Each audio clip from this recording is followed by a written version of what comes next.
दोस्तों आपको याद होगा 2-3 महीनों पहले एक खबर निकल कर आई थी। मैंने भी आपको वीडियो बनाकर बताया था कि सीरिया के अंदर इजराइल के F-16 द्वारा एक एयर स्ट्राइक की गई। लेकिन बड़ी बात यहाँ पर यह थी कि जहां पर एयर स्ट्राइक की गई वहां पर S-400 भी तैनात था। लेकिन इजराइल की एयरफोर्स ने बहुत बेहतरीन स्ट्रैटेजी के साथ यहाँ पर स्ट्राइक की और S-400 जो कि बड़ी आसानी से F-16 को शॉट डाउन कर सकता था, लेकिन उसके बावजूद उसे चकमा देकर यहाँ पर एक सक्सेसफुल एयर स्ट्राइक की गई। ये बहुत बड़ी बात थी, पूरी दुनिया में इस बात की चर्चाएं हुई थी। इवन यहाँ पर मैं आपको बता दूं कि ये वो पल था, तब तक S-400 ने एक भी फाइटर एयरक्राफ्ट का शिकार नहीं किया था। कई सारी मिसाइलों के प्रति उसने डिफेंड किया था, लेकिन फाइटर एयरक्राफ्ट के खिलाफ कभी भी कोई कार्रवाई S-400 तब तक नहीं कर पाया था। वो तो रशिया यूक्रेन की वॉर में पहली बार S-400 ने एक फाइटर एयरक्राफ्ट को मार गिराया, बराबर। तो यहाँ पर S-400 के ऊपर कई सारे सवाल भी उठे थे उस समय। खैर कई सारी चीजें वहां पर काम कर रही थी, जिस वजह से इजराइल ये एयर स्ट्राइक करने में सफल हुआ। यहाँ पर स्ट्रेटेजी की तारीफ की गई इजराइल की।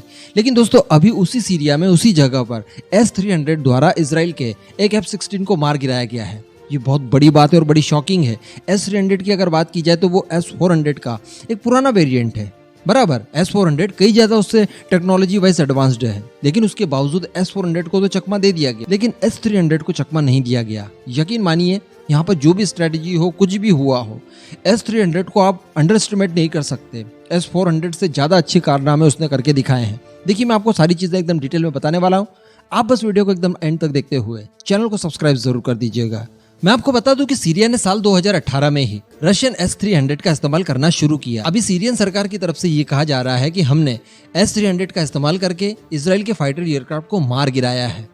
वैसे अभी यहाँ पर इस बात को स्पष्ट नहीं किया गया है और ना ही स्पष्ट हो पाई है कि ये जो S-300 ने इजराइल के जेट को मार गिराया है, इसका संचालन कौन कर रहा था। वैसे यहाँ पर मैं आपको बता दूं और इस बात की चर्चाएं काफी होती थी कि सीरिया में जो S-300 और S-400 रशिया द्वारा इंस्टॉल किए गए हैं, उनका संचालन और उनका इस्तेमाल रशिया ही करता है। यही कारण रहा है कि आज तक इजराइल के फाइटर एयरक्राफ्ट को निशाना बनाने की इसके द्वारा कोई कोशिश नहीं की गई।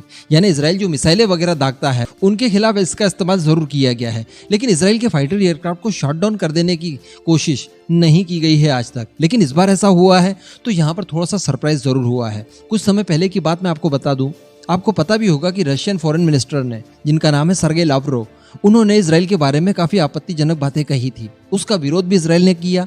काफी हद तक दोनों ही देशों के बीच में मामला गड़बड़ हो गया था, जिसके निवारण के लिए व्लादिमीर पुतिन को खुद आगे आना पड़ा। उन्होंने नफ्ताली बेनेट को फोन किया और इन सभी गलतफहमी और तूतू मेमे को लेकर पुतिन द्वारा बड़ा दिल दिखाते हुए माफी तक मांगी गई थी।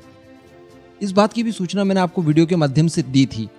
तो यहाँ पर इस बार यही चर्चाएं हो रही है कि इस बार ये जो किया गया है कारनामा, क्या ये रशिया द्वारा ही किया गया है? क्या इजराइल से किसी तरह का कोई बदला लेने की कोशिश की गई है रशिया द्वारा, या फिर इन S-300 के ऊपर सीरियन फोर्सेस का ही कब्जा था, वही इसका संचालन कर रही थी और उन्हीं के द्वारा इजराइल के F-16 को मार गिराया गया है? इस बात की पुष्टि अभी तक वैसे नहीं हुई है, इसीलिए संशय इसके ऊपर काफी हद तक बढ़ चुका है। मैं आपको बता दूं कि ये मिसाइल डिफेंस सिस्टम सीरिया के लटाकिया एयरबेस के ऊपर और साथ ही टार्टस पोर्ट के ऊपर तैनात किए गए हैं।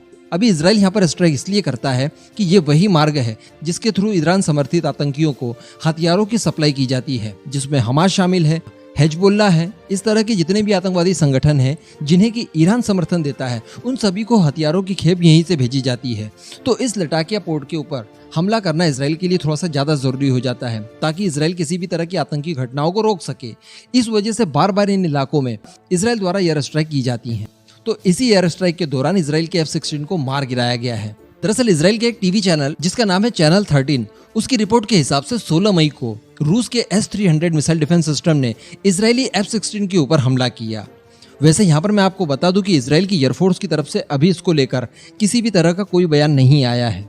इसी के साथ साथ रूस की तरफ से कुछ प्रतिक्रियाएं आई है और रूस के रक्षा मंत्रालय की ओर से यह बयान दिया गया है कि 13 मई को इजरायली विमान ने सीरिया के एक साइंटिस्ट रिसर्च सेंटर के ऊपर 22 मिसाइलें दागी थी। तो कहने का मतलब 13 तारीख से ही ये मामला गर्म है और इस एयर स्ट्राइक का बदला कहीं ना कहीं लिया गया है सीरियन फोर्सेस के द्वारा। क्या हो सकता है कि रशियन फोर्सेस ने ये अटैक किया हो। तो दोस्तों इस घटनाक्रम के बाद में यकीनन इजराइल और रशिया के बीच में कहीं ना कहीं बात गर्म होने वाली है, डेफिनेटली होने वाली है। क्योंकि वैसे भी जो सर्गेई लावरोव ने आग लगाई थी वो अभी तक शांत नहीं हुई थी, धुआं कहीं ना कहीं अभी भी उठ रहा था। और ऐसी परिस्थिति में इतना बड़ा कांड हो जाना, किसी एयरक्राफ्ट को मार गिरा देना, ये बहुत बड़ी बात है। तो कहीं ना कहीं मुद्दा गर्म हो सकता है। इसका खामियाजा कहीं ना कहीं भारत को भुगतना पड़ सकता है। आप जानते हैं कि इजराइल हो या फिर रशिया हो, दोनों ही भारत के लिए बहुत महत्वपूर्ण है, स्ट्रैटेजिक पार्टनर हैं, दोस्त हैं, भाई हैं। ऐसी परिस्थिति में भारत को दोनों तरफ बैलेंस बनाकर रखना कहीं ना कहीं मुसीबत का कारण बन सकता है। वैसे जो कुछ भी हो, यहाँ पर सारी चीजें शॉर्ट आउट की जाए, इसी की उम्मीद करते हैं हम लोग। बाकी इस पूरे मुद्दे पर आपका जो भी मानना हो नीचे कमेंट करके जरूर बताइएगा।